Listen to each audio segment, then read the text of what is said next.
Entre nous, est-ce que vous savez pourquoi c'est si difficile pour vous d'arrêter de fumer alors que vous voulez arrêter le tabac? C'est comme si votre volonté était bloquée par une autre volonté plus forte.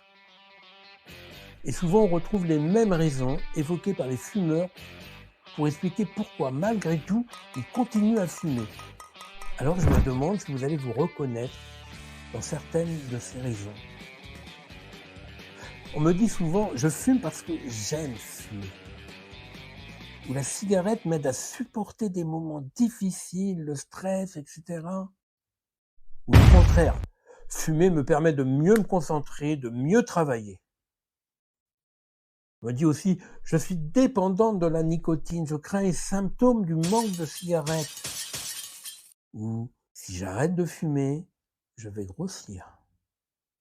J'ai commencé ado pour faire comme les autres et je fume depuis tellement longtemps que ça fait partie de mon image et de mon identité. Et puis, j'ai mes rituels, comme la première cigarette du matin, la cigarette au café, la cigarette entre collègues. J'entends aussi, je fume parce que mon père fumait. Alors entre nous, est-ce que vous vous retrouvez dans ces arguments? Et si on les regardait de plus près? Par exemple, je fume parce que j'aime fumer.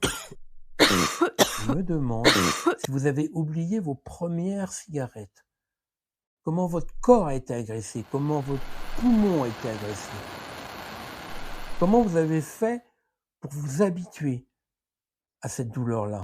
Et rappelez-vous tout l'effort que ça a demandé pour obliger votre corps à accepter la cigarette, malgré lui. Prenez compte de ça et faites attention à ça et demandez-vous si aujourd'hui vous conseilleriez à un adolescent de fumer.